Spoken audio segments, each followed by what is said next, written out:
Welcome students, welcome to our English class. बच्चों, जैसा कि मैंने आपको पिछले लेक्चर में बताया था कि हम निबंध की कॉपी में हमारी एक्सरसाइज नंबर 3 करने वाले हैं। ओके, आपसे कहा था कि निबंध की कॉपी लेकर आप सब तैयार रहेंगे। तो are you ready? Then let's start. Okay, अच्छा देखो बच्चों, आपकी स्क्रीन पे क्या दिखाई दे रहा है? अलग अलग भाषाओं में लिखा हुआ कुछ वर्ड्स आपको दिखाई दे रहे हैं। हिंदी है, बांग्ला है, नेपाली है, गुजराती है, मराठी है, पंजाबी है ना, और साउथ की भाषाएं उर्दू भी है। तो आप तो समझ ही गए होंगे कि आज हम क्या करने वाले हैं। हाँ, नहीं समझे? चलो मैं बताती हूँ आज हम क्या करने वाले हैं। ये देखिए क्या आ गया आपके स्क्रीन पर? ट्रांसलेशन, यानी कि आज हम हमारी निबंध की कॉपी में अनुवाद करने वाले हैं। ठीक है, और हम हिंदी मीडियम छात्र हैं तो हमें कौन सी भाषा में इन सब चीज़ों को अनुवादित करना है? वेरी गुड, हिंदी भाषा में। तो चलो हम देखते हैं किन चीज़ों का हमें आज हमारी मातृभाषा में अनुवाद करना है। यहाँ पर देखिए आपकी स्क्रीन पर पहले 2 क्वेश्चन है, आगे एक और आएगा। ठीक है, ए नंबर का क्वेश्चन है translate the following words into Hindi. आपको ये 4 शब्द मैंने दिए हैं।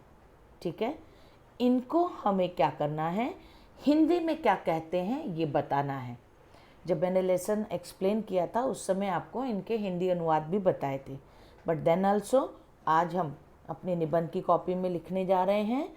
तो यहाँ पर देखेंगे हिंदी में इन्हें क्या कहते हैं। The very first one is poodle.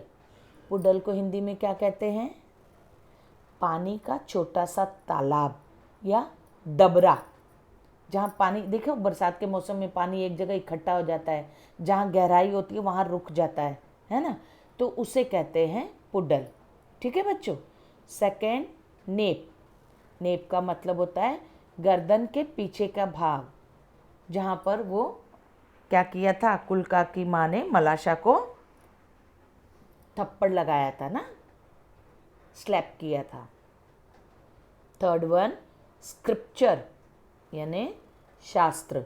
ये जो हमारे होली ग्रंथ है ना, जैसे रामायण है, महाभारत है, गीता है, ये सारे क्या हैं? होली बुक्स है, यानी कि पवित्र ग्रंथ है ना, तो उन्हें कहते हैं हम शास्त्र। ठीक है। पिलग्रिमेज यानी तीर्थ यात्रा, जो लोग भगवान के दर्शनों के लिए जाते हैं, बद्रीनाथ है, केदारनाथ है, रामेश्वरम है, ऐसे घूमते हैं ना, तो पहले बहुत होता था, हम लोग अभी भी जाते हैं। जहाँ किसी धार्मिक स्थलों की हम यात्रा करते हैं उसे कहते हैं तीर्थ यात्रा। ओके बच्चों, तो ये तो हो गए 4 वर्ड्स और उनका हिंदी अनुवाद। बी क्वेश्चन है translate the following sentences into Hindi. Hindi में आपको इन्हें ट्रांसलेट करना है।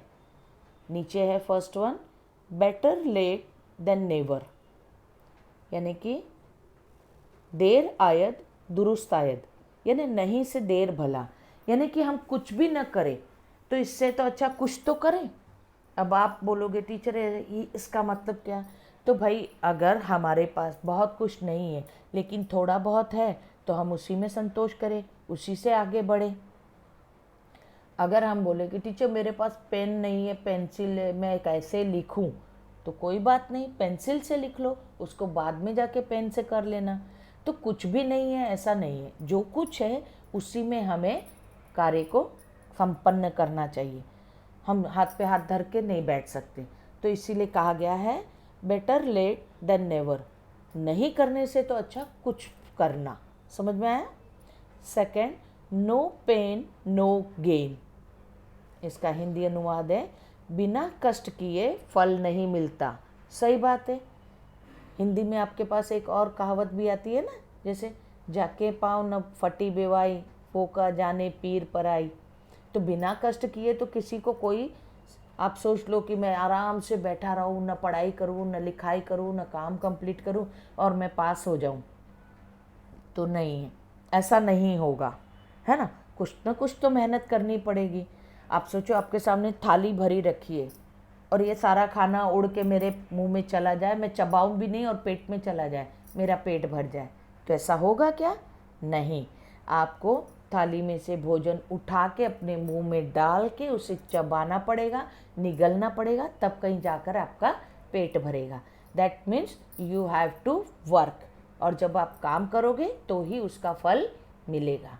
ओके, तो ये हो गए ये 2 सेंटेंसेस के हिंदी अनुवाद। अब आगे देखते हैं।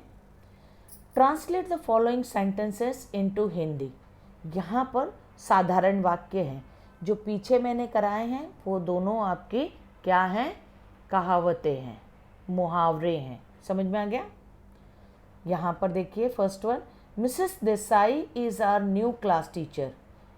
इसका हिंदी अनुवाद बहुत सिंपल है, देखिए, श्रीमती देसाई हमारी नई कक्षा अध्यापिका हैं। And second, we will make it possible, हम इसे संभव कर दिखाएंगे।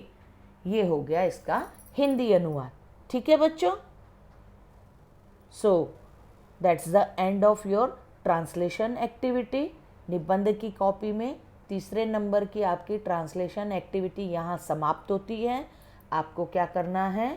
आज की डेट डालकर इंडेक्स में ट्रांसलेशन ऐसा लिखकर आपको ये सारे के सारे ट्रांसलेशन आपके निबंध की कॉपी में बगैर कोई स्पेलिंग मिस्टेक किए लिख कर रखने हैं।